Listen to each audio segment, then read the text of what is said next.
আগামীকাল সকাল ৮টা থেকে বিকাল ৪টা পর্যন্ত ভোলা জেলার ৩টি উপজেলায় দ্বিতীয় ধাপের উপজেলা পরিষদ নির্বাচন অনুষ্ঠিত হবে। সেজন্য সকল ধরনের প্রস্তুতি নেওয়া হয়েছে। আজ দুপুর থেকে মূলত ভোলা সদর উপজেলা যে রয়েছে সেই উপজেলা থেকে নির্বাচনী যে সকল সরঞ্জাম রয়েছে যেগুলো ভোট কেন্দ্রে যাবে সেই নির্বাচনী সরঞ্জাম ভোট কেন্দ্রের থাকা প্রিজাইডিং অফিসারদের হাতে বুঝে দেওয়া হয়েছে। তারা প্রিজাইডিং অফিসাররা এই জায়গা থেকে নির্বাচনী সরঞ্জাম অর্থাৎ ব্যালট বাক্স সহ অন্যান্য সরঞ্জাম নিয়ে তারা মূলত ভোট কেন্দ্রে যাচ্ছেন। আমরা সেই বিষয়টি দেখেছি। এছাড়াও একটু জানিয়ে রাখি যে এই যে দ্বিতীয় ধাপে ভোলা যে 3টি উপজেলায় নির্বাচন হচ্ছে এই 3টি উপজেলায় 9টি পদের বিপরীতে মোট 37 জন প্রার্থী প্রতিদ্বন্দ্বিতা করছেন। তার মধ্যে চেয়ারম্যান পদে 12 জন, ভাইস চেয়ারম্যান পদে 12 জন এবং মহিলা ভাইস চেয়ারম্যান পদে 13 জন প্রার্থী প্রতিদ্বন্দ্বিতা করছেন। একটু জানিয়ে রাখি যে এই 3টি উপজেলায় ভোটার সংখ্যা প্রায় 7.5 লাখেরও অধিক। জেলা নির্বাচন কর্মকর্তা বলছেন যদি আবহাওয়া ভালো থাকে এবং নির্বাচনে কোনো ধরনের যদি সহিংসতা ঘটনা না ঘটে তাহলে ভোটারেরা ভোট কেন্দ্রে গিয়ে শান্তিপূর্ণ ভোট দিবেন, তাদের পছন্দের প্রার্থীকে তারা মূলত বিজয়ী করবেন।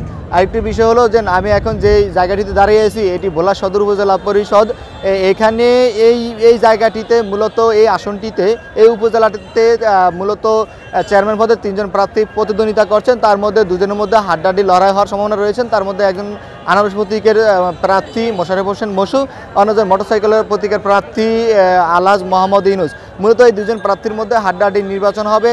ভোটাররা বলছেন যদি একেবারে নিরপেক্ষ, অবাধ, সুষ্ঠু এবং শান্তিপূর্ণ নির্বাচন হয়ে থাকে তাহলে ভোটাররা ভোট কেন্দ্রে গিয়ে তাদের পছন্দের প্রার্থীকে তারা ভোট দিয়ে আসলে বিজয়ী করবেন।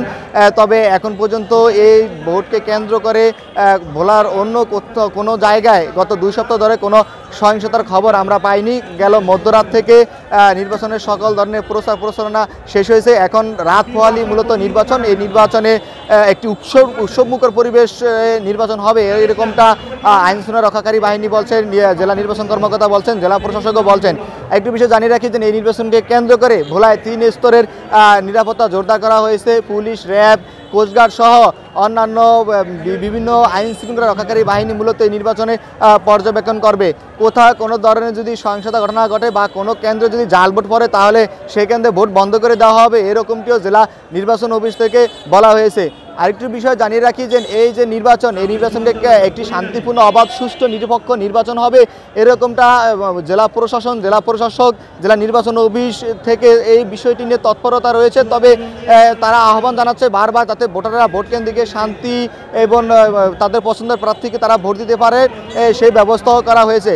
আরেকটু বিষয় জানিয়ে রাখি যে এই যে আজকে বৃষ্টি হচ্ছে, কিছুক্ষণ আগে এই জায়গা থেকে নির্বাচনী যে সকল সরঞ্জাম রয়েছে সেই সকল সরঞ্জাম প্রিজাইডিং অফিসারদের হাতে তুলে দেওয়া হয়েছে। তারা সে সকল মালামাল নিয়ে সেই সকল সরঞ্জাম নিয়ে তারা মূলত তাদের যেই কেন্দ্র রয়েছে, ভোট কেন্দ্র রয়েছে সেই ভোট কেন্দ্রে যাবেন, ভোট কেন্দ্রে গিয়ে তারা থাকবেন। তবে আজ কোনো ব্যালট পেপার দেওয়া হচ্ছে না, অর্থাৎ নির্বাচন শুরু হলে আগামীকাল সকাল থেকে প্রতিটি কেন্দ্রে ব্যালট পেপার পৌঁছে দেওয়া হবে।